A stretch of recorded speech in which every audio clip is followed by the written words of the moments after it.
What's up, guys? It's Jeremy Conn. It's the Lowdown. Appreciate you guys watching. It's all brought to you by Pickdawgz.com. This probably will be a brief one, and I know every time I say that it turns into a 20-minute podcast, but it's kind of a light slate on Friday. I did pick 4 games to talk about, but we'll get to that in just a second. I want you guys to check out the Inner Circle that I have over at. If you text that number, text the words Inner Circle there. It's my concrete Inner Circle.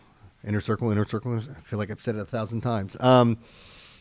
I've had a lot of success on there. I'm up 36 units over the past 2 weeks. We've talked about this last week. I hit a heater, and then I've kind of maintained and won some here, won some there, and on the days I lost, they weren't terrible. Yesterday wasn't a good day for me as Phillies kind of gave it up late, or I'm sorry, the Dodgers gave it up late, and I liked the under there. What else did we have? We had I did hit my favorite play, which was the Tigers over. And knowing my luck, I picked 2 prop plays because I love the spot for him. Kerry Carpenter over 1.5 bases, and we took, oh, God, who was the other guy we had?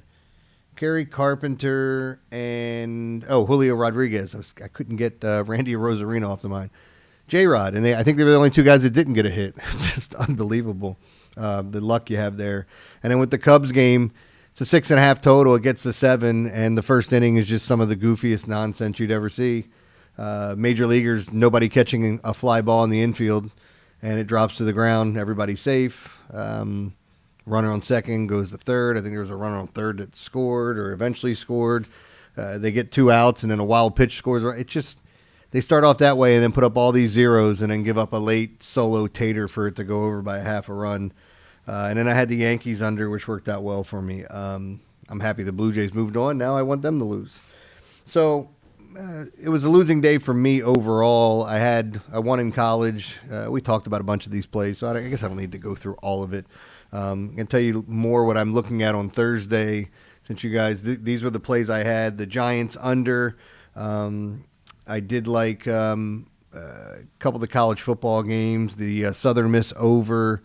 Kennesaw State was one that I liked. And with the baseball games, I went under in both of them. So we'll see how it plays out. I feel good about these plays. I feel good about the situations and the pitching matchups. And wait until we talk about today's baseball game and the total on that one, how ridiculous this game might end up being. And I want to just double check it with a couple different sport books here and see what they have. But, like we didn't get the Cubs and Brewers pitching matchup until late for whatever reason, and not sure why that was, but I still think, they were waiting, trying to figure it out, and depending on could Boyd go, he got rocked in his first start, so he didn't even pitch that deep into the game, and looks like Peralta's going to go up against him. We'll see if Milwaukee can hold him off, but yeah, I'm looking at it. We'll get to that in just a sec. All right, let's start off with Rutgers at Washington. We got a 60 total here. Washington minus 10.5.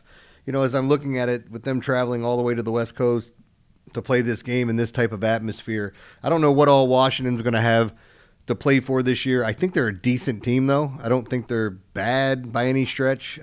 Just watch them come in here and beat Maryland in the last few moments, and I think they're a decent team. Some might say that they think this line is too high. I don't. I think Washington handles business. I don't think they're going to have any trouble scoring on Rutgers whatsoever, and I think their defense does just enough. Give me the Huskies here. I'll take them as my lean. Now, staying with college football, we're going to go South Florida at North Texas.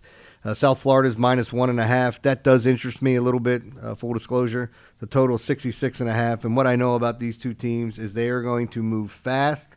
I do think South Florida's defense is better than a lot of people think, but the fact that it's at North Texas makes me like them a little bit more offensively. The home crowd, the home environment, not letting the noise get to you with the defense out there. I think that's going to help out some here. I like this game to go over. I think we see points here. Both these teams are capable of moving the ball up and down the field and scoring on one another. I think that's definitely the route to take. Now, let's talk about this baseball game before I talk about the WNBA game. You know what? I'm going to give out let's do the WNBA game first. It just makes more sense. We have Las Vegas at Phoenix. The Aces are minus 2.5. The Aces was one of my losses yesterday as I had the under in that game. Here's what I'll say about this. I do think Vegas closes it out and we get the sweep. And there's a situation where, a lot of times we'll see this. It's the dilemma of what do you want to bet? They're trying to put the right line out. Some team's up 3-0, and you're looking at it going, oh, well, which way are we going here? What's going to happen? And I think, looking at the situation, that Las Vegas is one of those teams that the second half of the season, they just were on fire. I don't know what people were expecting here in this series. I fully thought Phoenix was going to come out and put up a huge fight.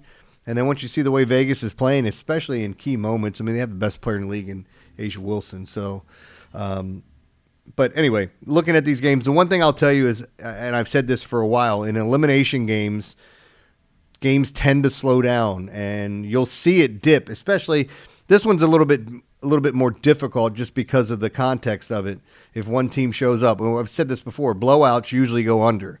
But you do get these up-tempo blowouts where the backups come in and they're really playing and they're just running and gunning because it really doesn't matter at that point. But in a situation like this, I would lean towards taking Las Vegas minus the 2.5 on the road just to close out the series, having the Mercury saying Cancun on 3 and peace out. I think it's very easy to see that happen. I do like Vegas. I think the under is going to be very interesting as well. All right, so let's do this. We're going to stay. I wanted to talk more in depth about this baseball game because I do think it's interesting the way that things set up and how quickly games can shift. This has been one of the better postseasons, I think, from a viewing standpoint. And I'm not talking about the people that love runs. We've had some lower scoring games, some pitchers duels, but excuse me, it's come down to key decisions by managers. There was some real gamesmanship in yesterday's games where.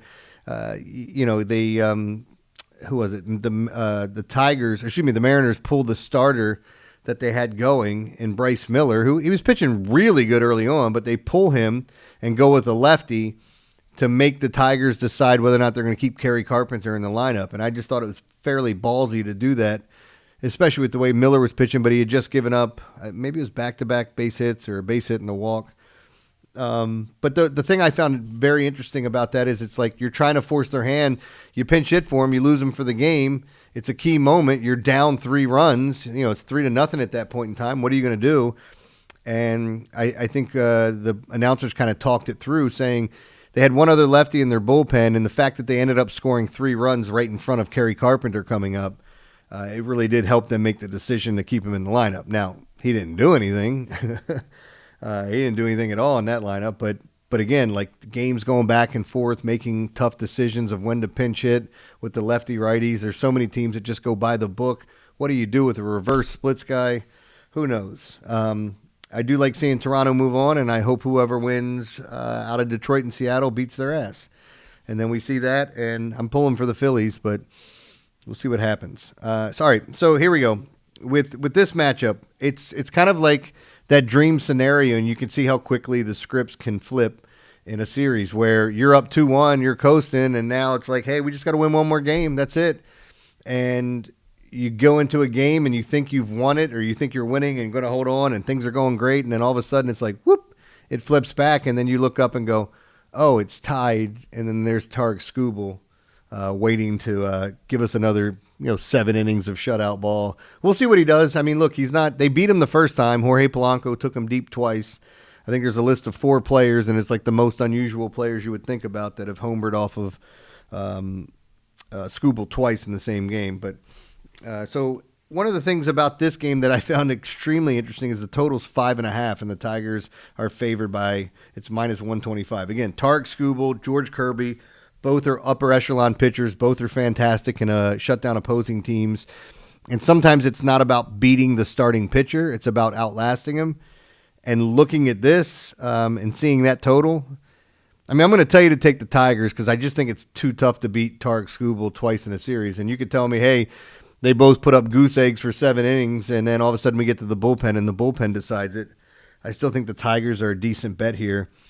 I am highly interested in that under, but I'm going to make my free play the Tigers. Hard to go against Skubal getting that price tag, even with Kirby on the bump. And Kirby, you can get to him. I think we get the left-handed lineup for the Tigers again, which would be good, but I just think both of these guys are going to be on, and we're going to have one of these fantastic Game 5s that goes late into the game, and it's either the walk-off, the extra inning game, something goofy, but think the under looks interesting as well. All right, guys, make sure you head on over to Pick Dawgz. Check out pickdawgz.com. A lot of great handicappers over there. We've been talking about the premium plays. I was telling you up until the other day, I was hitting at 75% in the WNBA playoffs. I know that's dropped down some, but it's still at a really decent percentage. And same thing with the MLB playoffs. I ended up splitting yesterday, but was hitting at 75% before that. So, and I still feel like that damn Phillies game. 5 runs in the top of the 8th. Are you kidding me? These are the breaks sometimes. That's why they say there's certain things you can't handicap, turnovers and like the errors in baseball and umpire strike zone. You can look at the fact that he's more of a pitcher's ump or a hitter's ump, but if he's not setting up right, things can change. That's why I'm all for the robo umps coming in. That being said, head on over to pickdawgz.com. Check out all the premium plays. Lots of great handicappers over there. If you guys like this, I'm also doing a podcast with Mark Zinno called Top Dogs. We do one for college football, one for the NFL. We go over 5 games, usually 5 of the biggest games or matchups that interest us, and then we give out a free play at the end of the show that we both agree on. Sometimes we'll both throw out a free play. That happens every once in a while. So appreciate you guys watching this. Hope you win some cash. I'll see you tomorrow, and we'll pay attention to the baseball games and putting up the weather algorithm depending on the matchups. Again, with the Blue Jays winning, that's a dome there. Seattle wins, another dome. So, but I'll try to stay on top of all that and keep posting in the morning. Thank you, guys.